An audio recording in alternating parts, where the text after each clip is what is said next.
Welcome to the Bald Brad Show.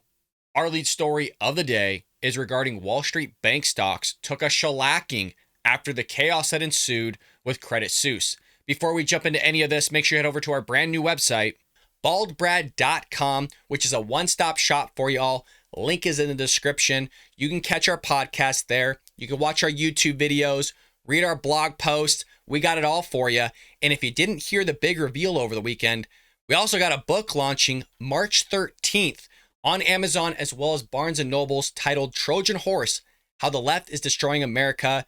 Folks, this book completely obliterates and destroys the progressive left and the Democrat Party's ideology because it is their ideology that is going to destroy this country from the inside out, much in the same way of how the Greeks sent in the Trojan horse during the Trojan War to destroy Troy from the inside out.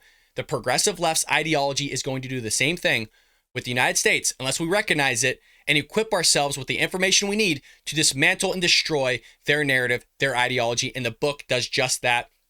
If you love Ben Shapiro, Michael Knowles, Andrew Klavan, Matt Walsh, the guys from the Daily Wire, if you love Charlie Kirk, Sean Hannity, Tucker Carlson, all the big conservatives, Republicans, you're going to love this book, folks. It's a must read. You could buy the ebook now and pre-order a paperback and hardcover version as well by heading over to Barnes & Noble's or Amazon or clicking the link on our website. Make sure you pre-order yourself a book today. Again, it releases March 13th. And if that wasn't enough, we also got a store here for y'all. We got merch. If you go again to our store on baldbrad.com, you can get yourself a t-shirt right now. These shirts are awesome. They're awesome quality and they look really sick, folks. We got our own image. We got our own setup. We got mugs. We got hats. We got stickers. We got hoodies. We got it all, folks. Head over to baldbrad.com if you haven't already. Get yourself the book. Get yourself some merchandise, some swagger, and look good and look like an American patriot because let's be honest, folks, Bald Brad Show viewers are American patriots and we uphold the values of this great nation. Again, head over to baldbrad.com or get yourself a copy at Amazon or Barnes & Noble's. Your help and support would be greatly appreciated. And with that being said, the nation's largest banks got walloped yesterday, showing they weren't immune to the crisis that has hammered regional lenders after Credit Suisse reignited fears of a contagion in the global banking. What took place yesterday, folks, was insane. If you looked at Credit Suisse's stock, I mean, it was a vertical decline. It did bounce back later on in the day, but man, this spooked a lot of fears among everybody, not just here in America, but globally. Shares of JPMorgan Chase and Citigroup slid more than 4%, while Wells Fargo and Goldman Sachs fell more than 3%, and Bank of America sank 0.9%. You had other banks getting slammed, like Credit Suisse, that plunged 24%, and actually was worse than that, after its biggest shareholder, Saudi National Bank, said it wouldn't pour more money into the troubled institution. Now, to be quite frank, this institution has been troubled for quite some time. This isn't anything new, but the sharp decline in conjunction with what took place with the banks last week, like Silicon Valley Bank, just contributed to this whole chaos and this mess and this fear. Well, market experts are increasingly fearful that Credit Suisse will require a bailout due to a rapid loss of confidence in its stability, potentially accelerating a chain reaction that began with Silicon Valley Bank's implosion and could upend other struggling firms. Meaning this is kind of the tip of the iceberg here. Now, I've heard kind of two things on this, that yes, it is big enough that it should be bailed out, which I don't agree with, by the way.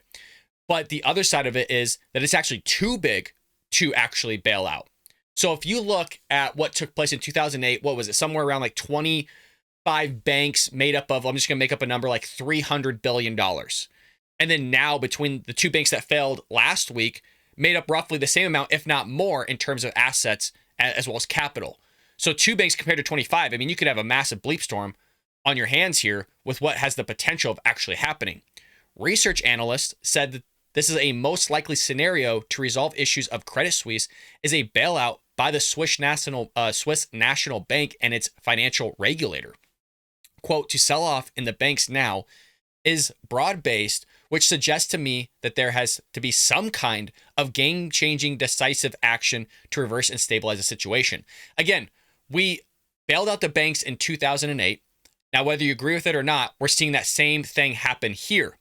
And again, Credit Suisse dropped at least 25% plus. I saw upwards of 28%.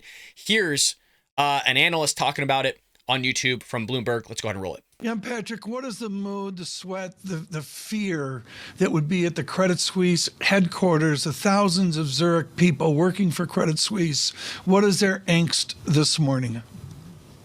Well, that's hard to say, but the interesting thing to me is, like, whenever I say something critical about Credit Suisse in the last couple of days on TV, on radio, or in print, then people reached out from inside Credit Suisse to me, like, fiercely fighting for their employer and telling me all kinds about, like, what they're trying to do to make things going better. So that shows me there are still, like, passionate people at Credit Suisse. The management so far not so passionate, and if you have your stock, like, tumbling that much, I guess I would be concerned working for the bank, because you simply don't know what's going to happen next, especially as this is not an isolated issue anymore.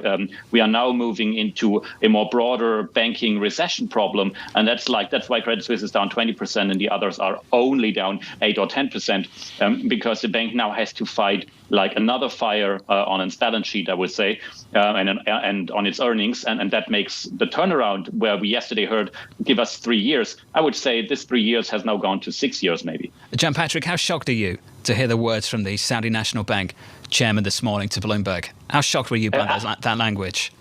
Absolutely not. I mean, the language was hard when he says absolutely not going into this. But I mean, think about it. They took part in the capital raise 3 months ago. The stock's down 50% since that. I mean, like, if you are a responsible asset manager everywhere on the world, you're not going like, yeah, sure, let's ship in another billion down the road here. That's not going to happen. So it makes total sense for me that he says, like, at this point, no, thank you. We have put enough money into this bank. Now they need to show to make it work. And again, given all the other stuff happening around the bank, why should you take this risk? It's a horrible risk reward profile at this point.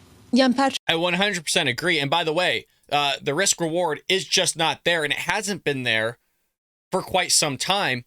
And look, the investments that some of these banks are making, and I'm not just talking about Credit Suisse here, but if you go back to Silicon Valley Bank, something we didn't even cover on yesterday's episode, was where they were pouring in a ton of money into, like these woke programs. And here we have Silicon Valley Bank, which collapsed on Friday after a classic bank run. Check this out, donated more than $73 million to groups related to Black Lives Matter movement. This is where they spent people's money. It was also first reported by the Federalist. The now defunct bank pledged in the summer of 2020, when the nation was gripped with racial unrest after the police custody of death of George Floyd, to increase its commitment to diversity, equipment, and inclusion. I think they mean equity and inclusion here. I think that's a typo. In the workplace.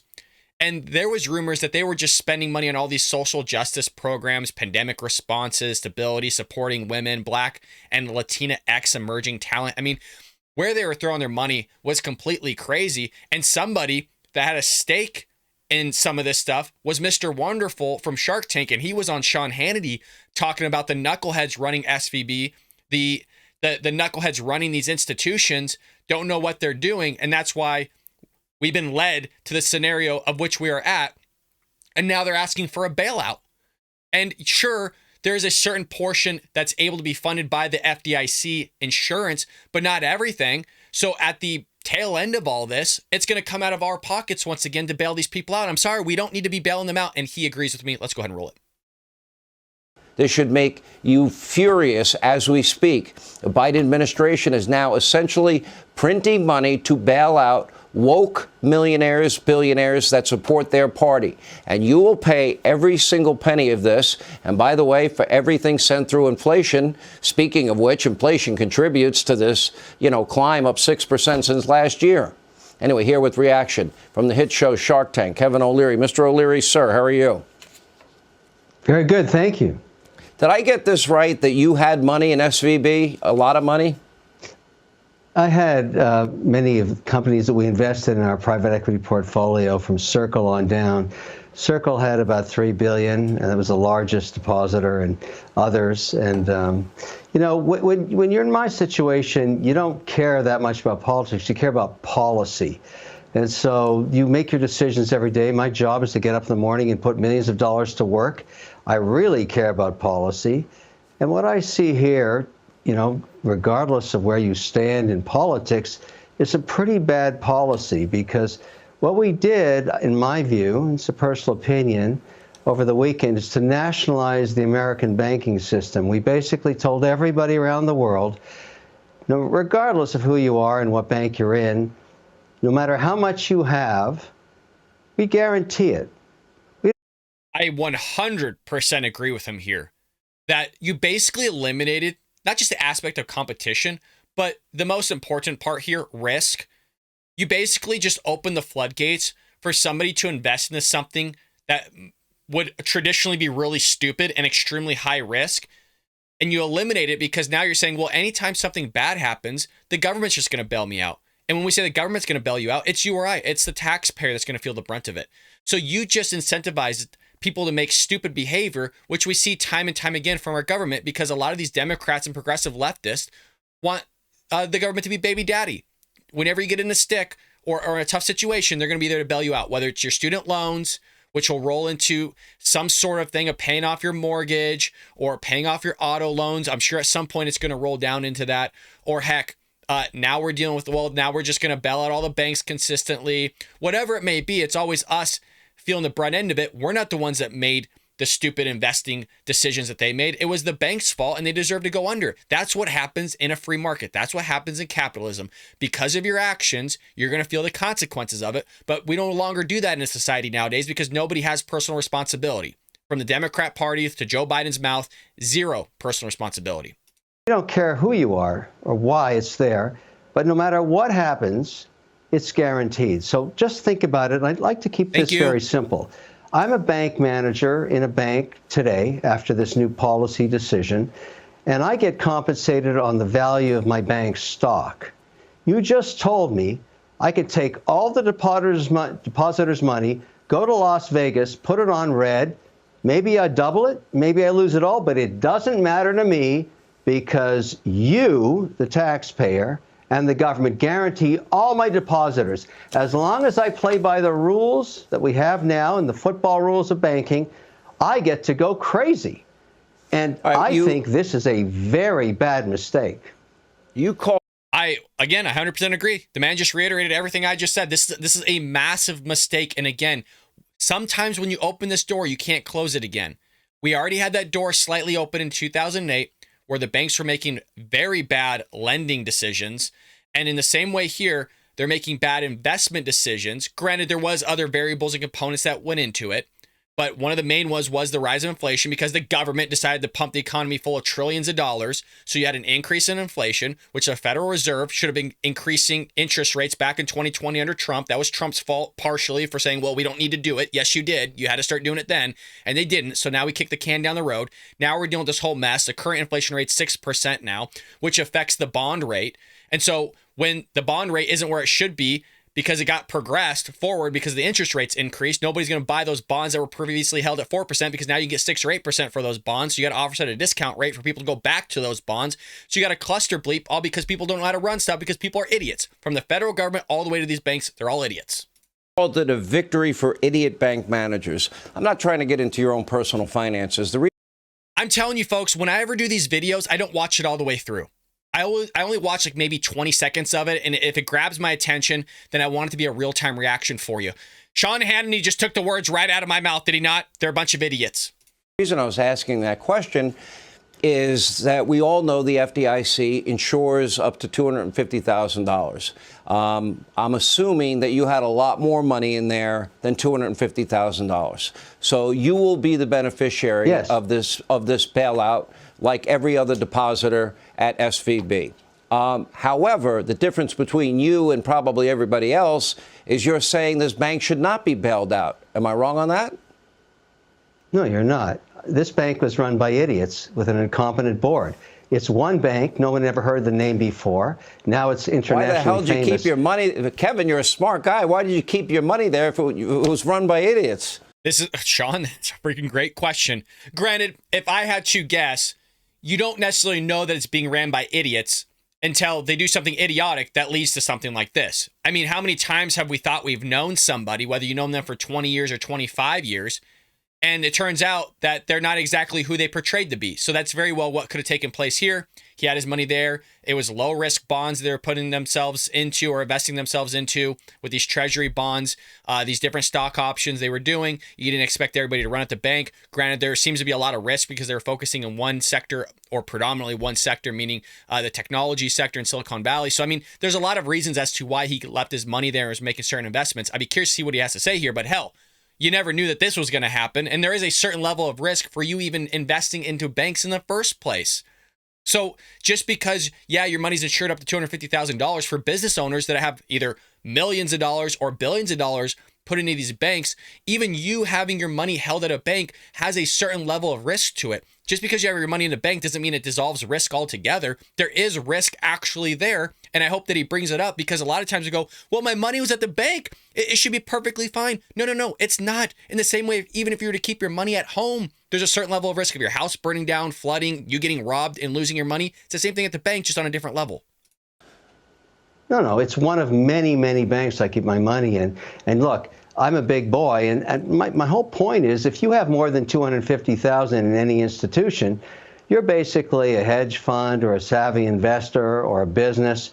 You understand your risks and you act accordingly. So I think the Fed's mandate about keeping FDIC insurance at $250 makes sense to me. But we changed all that over the weekend. We said, doesn't matter how much you have. And I understand we want to keep confidence in the banking system.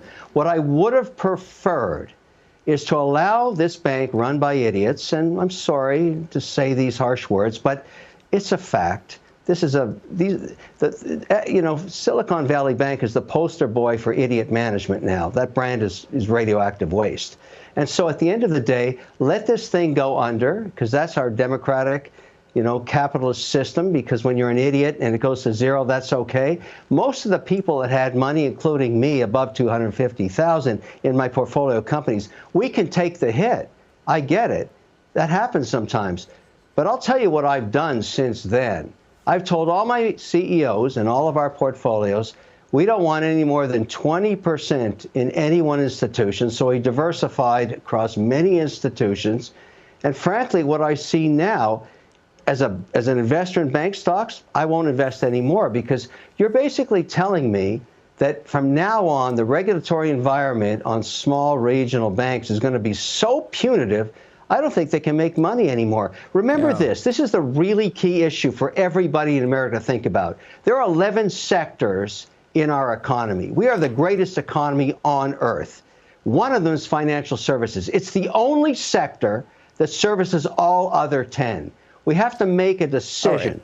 Do we want to turn this into a utility to service the other 10, or do we want it to be private? If it's private, you have to let the idiots go to zero. And we didn't do that this weekend. 100% agree. Don't have any qualms with anything that took place there. Granted, he didn't really answer the component of, well, if it's ran by idiots, then why did you keep your money there? But as he said, you're going to diversify your portfolio. And if you have a lot of money, you're going to diversify the banks of which are holding on to your money and investing that money or lending it out to people so they can buy homes or start a business, whatever it may be. We all know how banks are ran, but you're diversifying that risk over different areas and, again, different sectors. Now, moving into our next story of the day, speaking of idiots, you have, yes, Silicon Valley Bank collapsing, which we're going to cover here in this video.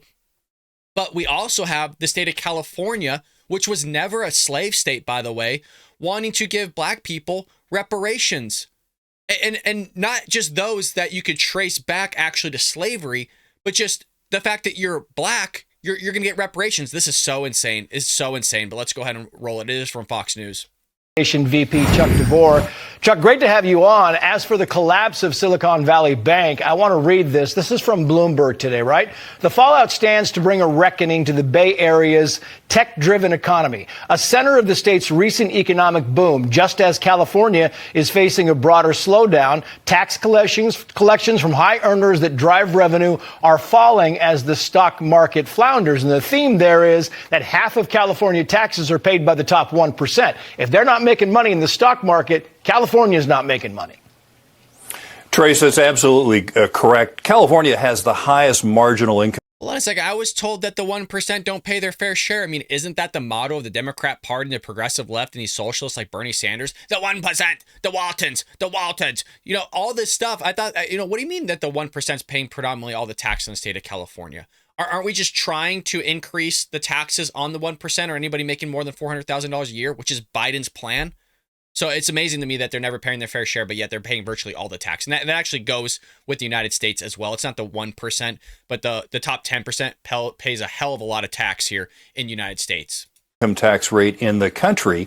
And when you have these equity events from these startups in Silicon Valley, the tax man in California really benefits. And so what you're having right now is California's deficit went from almost $100 billion surplus last year to about $22.5 billion deficit. And now the Legislative Analyst Office is thinking that even that's too rosy. So it may be like a $30 billion deficit. Yep. And that's before the fallout from the Silicon Valley Bank. What? Did you hear that? Again, $150 billion surplus, let's just say. And now we're in a $22 to $30 billion deficit. This is before the financial crisis that just took place. This is before they want to pay reparations. So this is all going to combine itself together and be a holistic view of just the money California wants to spend, of which we don't even have, but typical of our politicians to want to do something like this.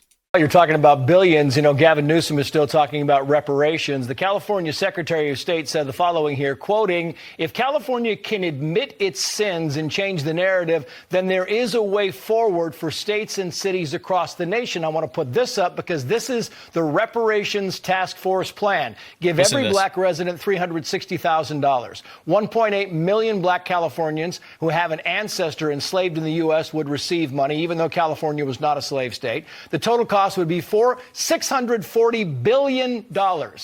That's on top of the $22.5 billion deficit. Where are they going to come up with $662 billion, Chuck?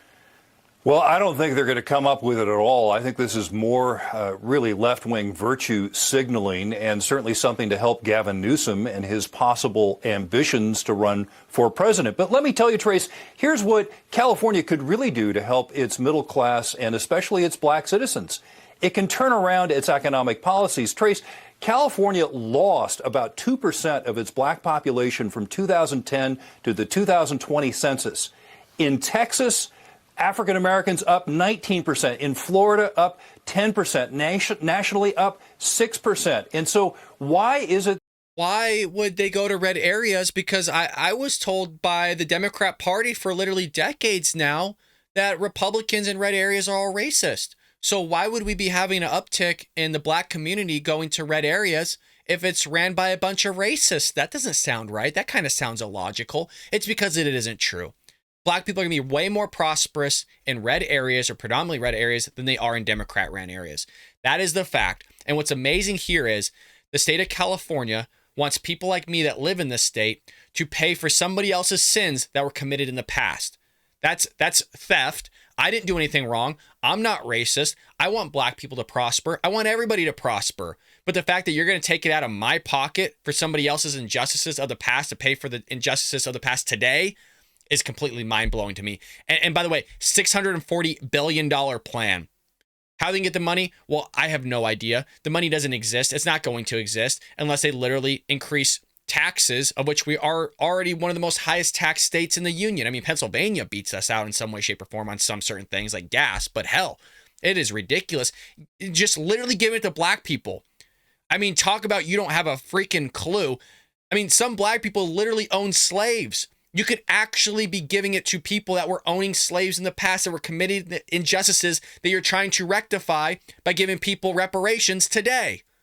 So on one hand, you literally could have a scenario where there's a black family that you're giving money to that was literally the slaveholder of another family of which you're giving reparations to. This family could own this family in the past or one of their loved family members. Let that one sink in. You go figure that the Democrat Party is going to put these idiots in place, very similar to what we just saw with Silicon Valley Bank and the rest of them, to sit there and run all these things. How is it there's so many idiots running around trying to tell everybody what they're going to do with our taxpayer dollars? I don't understand it. How the hell is there that many people?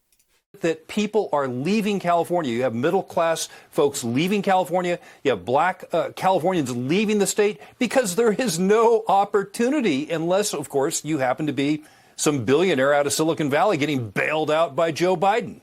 Yeah, it's amazing. And by the way, since you left, Chuck, California has really, the homeless thing, 12 homeless encampments from where I live to this studio, 12 different homeless encampments you drive through. I want to finally touch on this. This is Gavin Newsom. He's boycotting Walgreens because Walgreens is failing to send abortion pills to 21 states where the attorneys general have said, don't send them or we're going to sue you. This is the Walgreens spokesperson. He says the following: Walgreens is facing the same circumstances as all retail pharmacies, and no other retail pharmacies have said that they would approach this situation differently, so it's unclear where this contract would now be moved. In other words, what's Gavin Newsom going to do when he runs out of pharmacies to boycott? Again, this is all about performative politics, Trace. This isn't about making Californians' lives better. Walgreens' actions are in, 21 states not named California? And so he punishes one of the nation's largest retailers of pharmaceutical products to make a statement because he's going to run for president or something? This is ridiculous. Gavin Newsom needs to focus on getting California's house in order. Instead, what he does is he goes to Mexico to work on his tan and he comes back home with COVID-19. Yeah. And, Walgreens, what they're going to do at some point, once their leases are up, I'd say, hey, let's get the hell out of the state. Nobody wants to do business in the state of California. It blows my mind that you have these massive franchises or these corporations even wanting to do remotely any business in the state of California.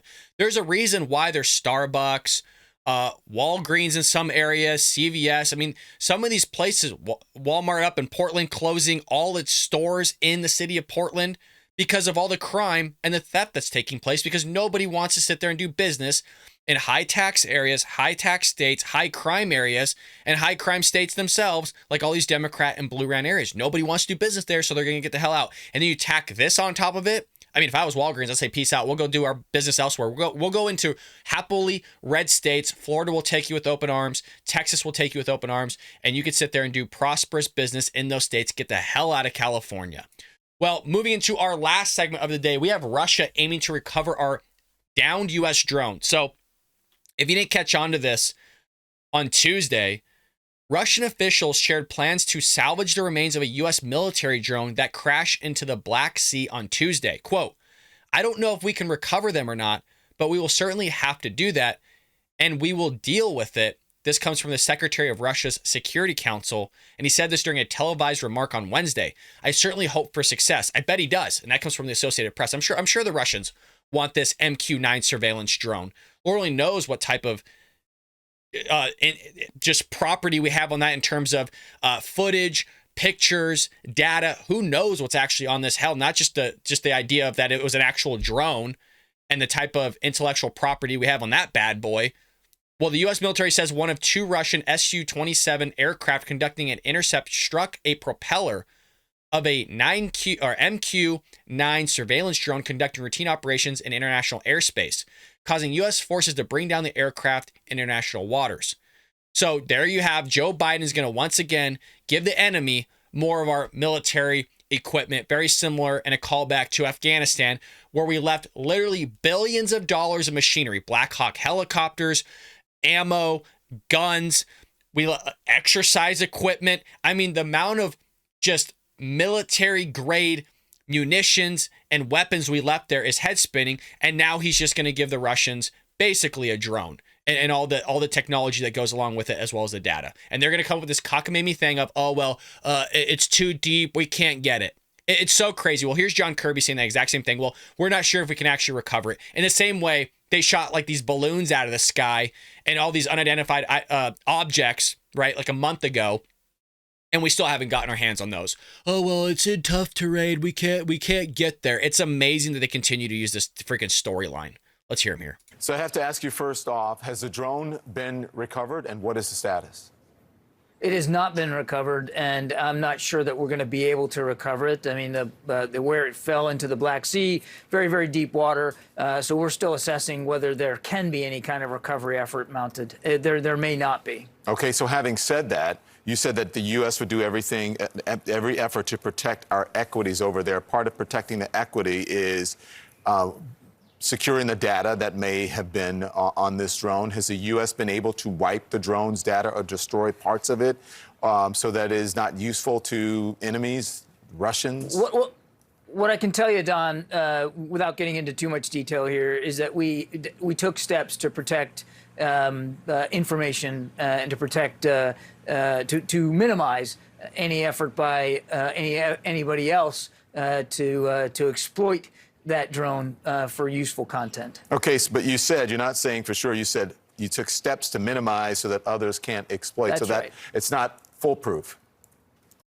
Hey, I'm not a big fan of Don Lemon, but that's exactly what's going on in my head. I'm like, you didn't actually say that it was concrete. Yeah, there's no possible way they can get everything off of this. You're basically leaving it up to interpretation of like, well, they may get stuff, they may not. Hey, we did our best here. We crashed it into the sea. If they can recover it, we don't know. They might be able to recover it. If we can't, well, oh well, they get their hands on it then. I mean, it's so amazing how this is all nonchalant. Like, it's not a big deal. We did the best we could to minimize any intelligence value that might come from somebody else getting their hands on that drone. But others can get their hands on it, if possible. It's possible. Well, I mean, I certainly can't speak for Russian efforts or what they may or may not be trying to take off the surface of the water. I can just tell you that we're still assessing that situation ourselves. Has the U.S. learned more or understand why Russia took this down? We're saying that our military is saying that it was a deliberate effort. Russia is saying not. The ambassador to the U.S. says that it was near the border. Is that an actual reason, the actual reason? It was in international airspace, flying over the Black Sea, international waters. It is not uncommon, and nor has it been since the beginning of this war, for us to have these kinds of flights, conduct these kinds of flights. And it is also not uncommon for the Russians to try to intercept them, to try to harass them. This is the first time that it's ended. This doesn't surprise me that the Russians would do this. I mean, we've seen the Chinese do this with our Navy as well as the Russians too. So, look, I mean, it's a drone. It's not going to sit there and be pulling off these crazy maneuvers when you have it going up against fighter jets. I think the Russians got way closer than they needed to do. I don't know if it was actually shot down. Who knows what actually happened? I mean, you got to get freaking obviously close enough to hit the damn thing. So I don't know what happened with the Russian fighter jets. Were they still okay in the sense that they didn't have to eject out of the plane? I mean, what's going on with that? I feel like there's a lot of unanswered questions here of like what took place. I'd be curious to see if the Russians just actually shot it down and were saying that they just crashed into it or something. I don't know, but it's a little odd to me. Either way, the Russians, it's bullcrap of what they're doing, but we'll sit there and take it. You know, we always get slapped around and treated like poorly by China, Russia, Iran, North Korea, all these places just shooting off missiles left and right. And we're supposed to just go, hey, keep the drone. Not a big deal. It might be deep, but we'll make sure that we pretend like we did everything we could to get it. But there you go. Have a nice gift. Ended up in this particular circumstance where a Russian pilot actually struck the drone, causing us to have to bring it down. That's the first time that's happened, but it's not the first time that they have intercepted or tried to harass these flights. Should we be more careful? Should the U.S. be more careful about flying in over these waters? The message that we delivered to the Russian ambassador is that they need to be more careful flying in international airspace near U.S. assets that are, again, flying in completely legal ways, conducting missions in support of our national security interests. They're the ones that need to be more careful. He said, what if, this happened over New York or near New York City or near San Francisco? Is that a fair assessment? No, it's not. First of all, they don't belong in Ukraine.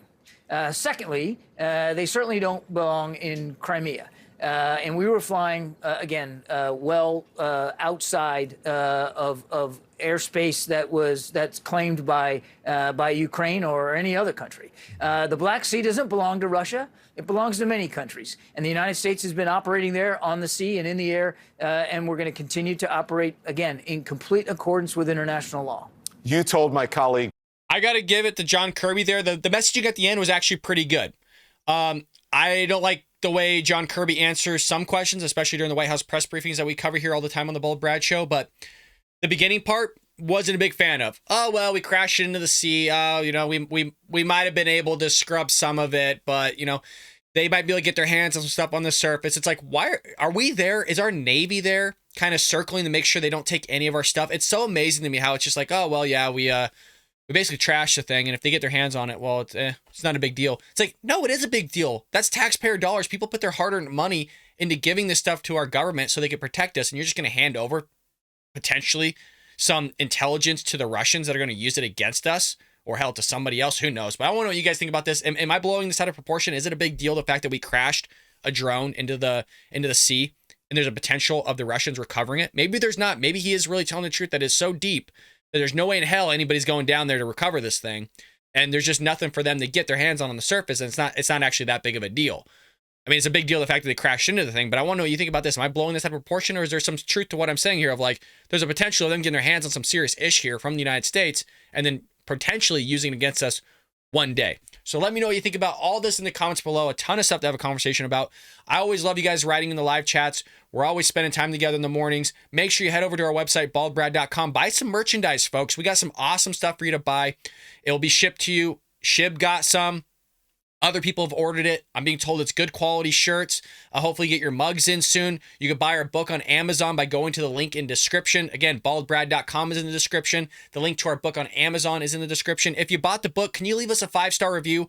We're trying to climb the ladder on Amazon books, and right now we're ranked, I think, like 1,000 something. So I think the more 5-star reviews we get, the more our book will climb among conservative books, and we can actually maybe make a dent in getting conservative thought and ideas out there to new readers and new viewers and listeners of the Bald Brad Show. So again, if you bought the book, go over there and leave us a lovely 5-star review. Please take the time. Somebody's already left a review and left a lovely one, so your help and support would be greatly appreciated on that front. Make sure you hit that like and subscribe button. Share this on social media, folks, and I will see you tomorrow here on the Bald Brad Show.